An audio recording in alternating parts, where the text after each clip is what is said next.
Você está ouvindo mais um episódio do podcast sobre neurociências do programa de extensão Sustenta a Vida da Universidade Federal Fluminense. Eu sou Adriano Freitas, pós-graduado em neuroaprendizagem, especialista em neuropsicologia clínica. E nesse episódio eu vou falar sobre memória espacial e navegação espacial.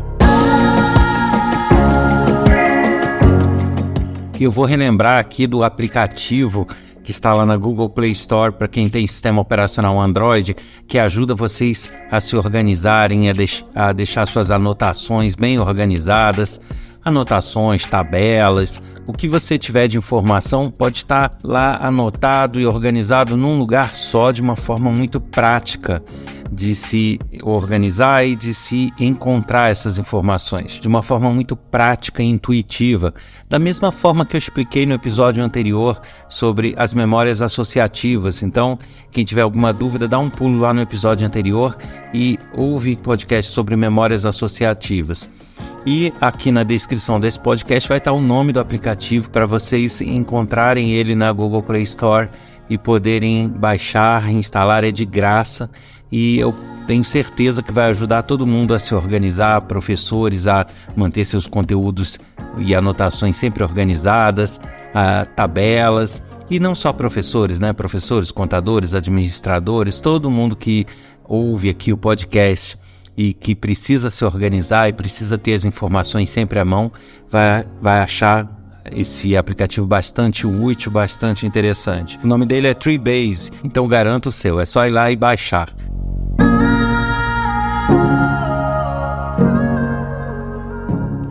E nesse episódio eu vou falar um pouquinho sobre as memórias espaciais e a navegação espacial. Na verdade, do que se trata isso, né?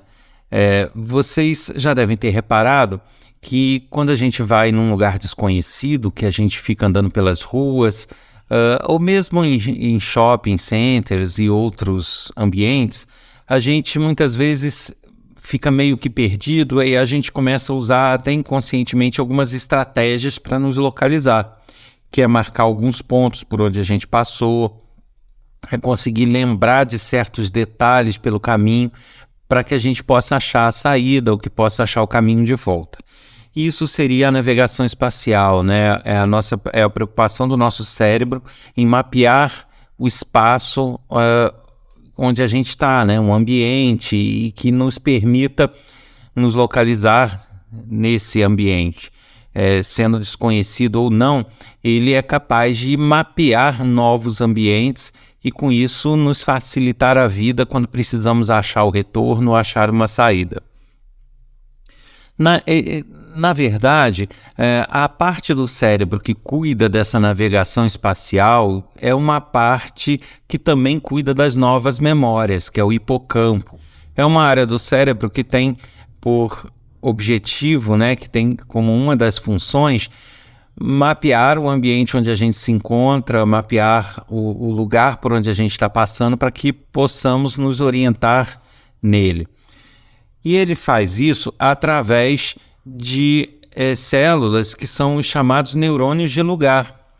O neurônio de lugar é uma célula do tipo neurônio, né? Uma célula nervosa, e que ela é ativada sempre que a gente passa por um mesmo lugar. Então, quando a gente vai num lugar desconhecido, ele ativa para cada ponto desse lugar, para cada campo específico desse lugar, ele ativa um neurônio de lugar. E esse neurônio ele só volta a ser ativado se a gente voltar naquele lugar. Então, é dessa forma que ele vai mapeando os lugares por onde a gente passa. Então, se a gente passa por um lugar, ele vai lá e ativa, cria aquela conexão com aquele neurônio de lugar e ele memoriza aquele ponto específico por onde a gente passou. A gente dá uma volta e quando a gente passa por aquele mesmo lugar de novo, aquele neurônio de lugar que memorizou aquele lugar é ativado e nos dá a sensação de que já passamos por aquele lugar, que é ali o caminho. Cada neurônio de lugar, ele marca um ponto específico do caminho, ou um espaço específico dentro de um contexto, dentro de um ambiente maior. Então, a partir do momento que nós temos um ambiente ainda maior, como um shopping center, como uma cidade nova, ele precisa marcar vários pontos dos caminhos por onde a gente passa. Então, vários neurônios de lugar são ativados e são conectados, justamente para que ele possa ir memorizando de pedaço em pedaço o caminho por onde a gente passa. Então, na verdade, o nosso mapa espacial, né, o nosso mapeamento, a nossa navegação espacial está moldada, está baseada na ativação desses neurônios de lugar. Quando a gente tem um neurônio de lugar ativado, a gente tem um ponto, uma regiãozinha menor memorizada. A partir do momento que eu tenho várias regiões memorizadas, eu tenho vários neurônios de lugar ativados. Uma sequência desses neurônios é que fazem o nosso mapa cerebral dos lugares que a gente está percorrendo. Essa navegação espacial, então, ela nos dá essa sensação de que já passamos por aquele lugar antes ou não. Isso é uma herança também dos ancestrais e também é algo comum a todos os animais, né? Principalmente os mamíferos têm isso muito forte, que são animais que se deslocam sempre, né? A gente não fica parado o tempo inteiro no mesmo ambiente. Da mesma forma, outros mamíferos não. Então, esse mecanismo, ele se desenvolveu justamente pela necessidade que o animal tem de se localizar, saber voltar para o seu clã, de conseguir localizar a alimentação e conseguir memorizar os pontos onde ele acha alimentação. Né? Então, tanto por uma questão de sobrevivência, como uma questão de matilha, de clã mesmo. E isso se mantém, óbvio, nos dias de hoje também com os seres humanos. Então, se a gente já conhece um lugar e retorna nele dias depois, ou meses, a gente muitas vezes consegue lembrar de pontos específicos desse lugar, que é justamente esse mapa cerebral que ficou retido, ficou consolidado em nossas memórias. Da mesma forma, se eu vou num lugar novo, que é totalmente desconhecido para mim, que eu não conheço, o hipocampo vai criando essas novas memórias, né? Vai recrutando novos neurônios de lugar e eles, em sequência, formam um novo mapa de um lugar que eu ainda não conhecia. E que muitas vezes eu posso não saber detalhes dele, mas eu consigo saber se eu já passei por ali, se eu não passei, se eu estive ali antes, se eu virei aquela esquina ou não antes, se eu passei por aquela placa. E isso vai me balizando para que eu possa pegar um caminho de volta, achar a saída de algum lugar. O curioso é que justamente nesse mapeamento que é feito pelo hipocampo, existe mais uma diferença entre os homens e as mulheres. Eu repito, tá? Não é que os nossos cérebros sejam diferentes, não é que eles tenham formatos ou quantidades de células absurdamente diferentes, como se diz, não é isso. São cérebros similares, podemos dizer iguais, porém, algumas funções se desenvolvem mais de uma certa forma em homens e mais de uma outra forma em mulheres, como eu já também exemplifiquei em outros episódios. E no caso dessa navegação espacial, isso ocorre, existe essa diferença. A principal diferença entre homens e mulheres aí é que o hipocampo, o cérebro do homem, ele privilegia, ele dá prioridade a fazer cálculos de distância. Essas memórias espaciais, elas se formam mais voltadas, tem uma tendência mais natural a ver distâncias do tipo, eu preciso andar mais ou andar menos, eu preciso ir mais longe ou menos longe, mais ou menos 100 metros, mais ou menos 50 metros, depois vira à direita, anda 1 quilômetro e vira à esquerda.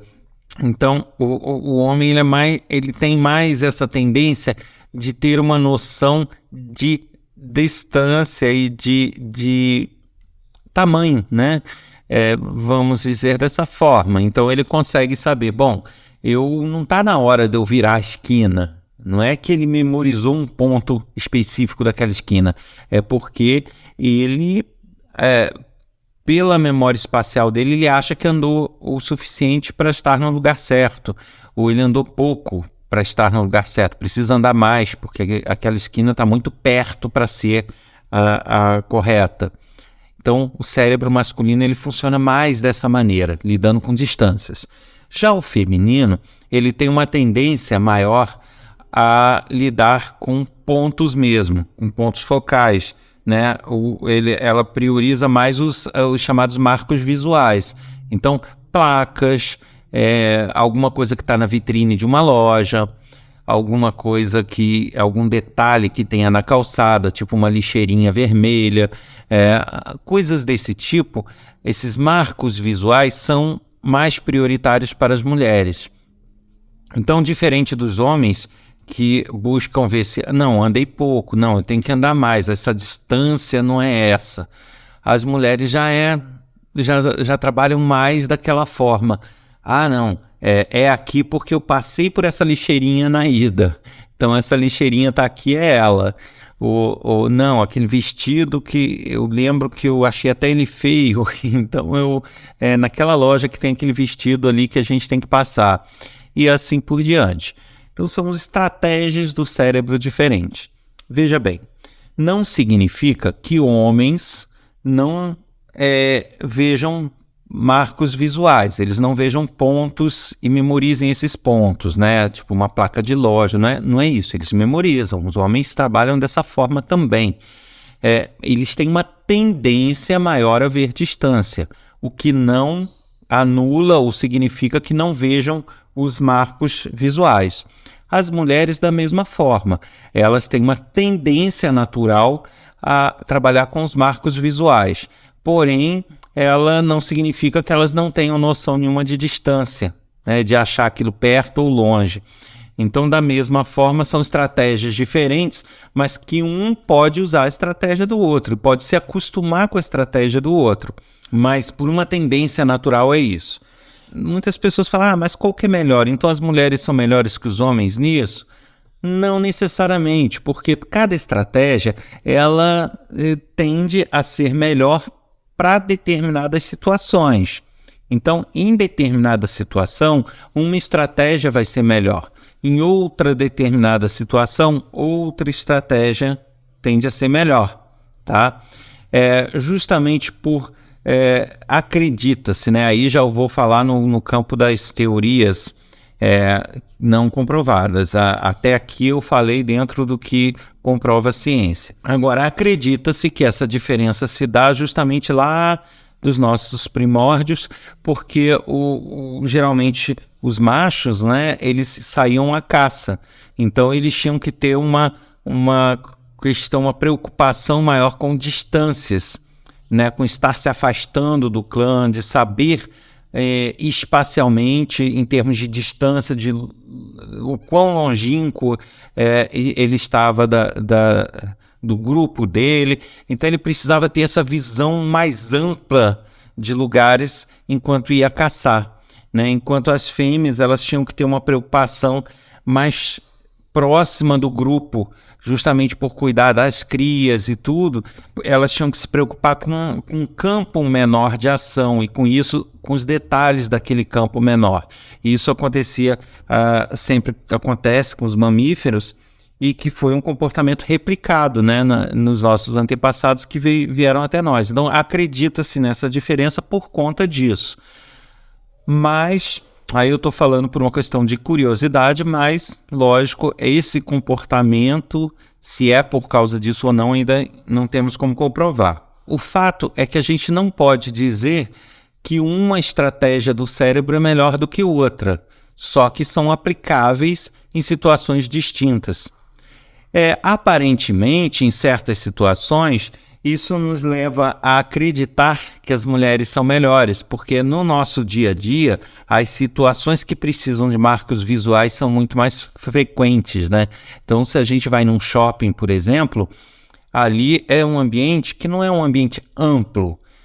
Ele pode ser amplo como um todo, mas é cheio de vielas e de pequenas lojas e de corredores. Então, isso assim, apesar de ser um shopping grande às vezes, mas os ambientes que tem que ser memorizados é muito apertadinho, é muita coisa uma do lado da outra, é muito detalhe. Então, nisso, os marcos visuais se sobrepõem, né, que é a estratégia primordial das mulheres. Então, elas conseguem se orientar muito melhor do que os homens nesses ambientes, justamente porque a visão de distância ali vai ser totalmente dispensável perto dos detalhes, né, porque isso é um ambiente rico em detalhes. Por outro lado, numa estrada, né, está chegando naquele distrito ou não, tem que ir para aquela cidade, virar, entrar naquela ponte, já é uma amplitude, né? Você já não está trabalhando com ambientes fechados e detalhes, você está trabalhando com amplitudes, e nessas amplitudes os homens são melhores. Cada estratégia do cérebro vai funcionar melhor numa determinada situação. O que acontece é que nos grandes centros e até em cidades um pouco menores, a gente tem mais situações atualmente que exigem os marcos visuais, a estratégia de marcos visuais. Então, as mulheres se dão melhor nessas situações. Mas, como eu falo, isso é uma tendência natural, não é uma regra. Então, nada impede que os homens trabalhem e treinem-se e se condicionem para trabalhar também memorizando marcos visuais, né? Mas para o homem é mais difícil lidar dessa forma, de uma forma natural com isso, do que para as mulheres e vice-versa. Mas é possível e viável que se aprenda e se condicione a trabalhar de outra forma. Você ouviu mais um episódio do podcast sobre neurociências do programa de extensão Sustenta a Vida da Universidade Federal Fluminense. Eu sou o Adriano Freitas, pós-graduado em neuroaprendizagem, especialista em neuropsicologia clínica. Para escrever para a gente com críticas, sugestões, dicas, trocas de informação, basta enviar um e-mail para podcast@sustenta-vida.com. Abraço e semana que vem estamos de volta com mais um episódio. Até lá!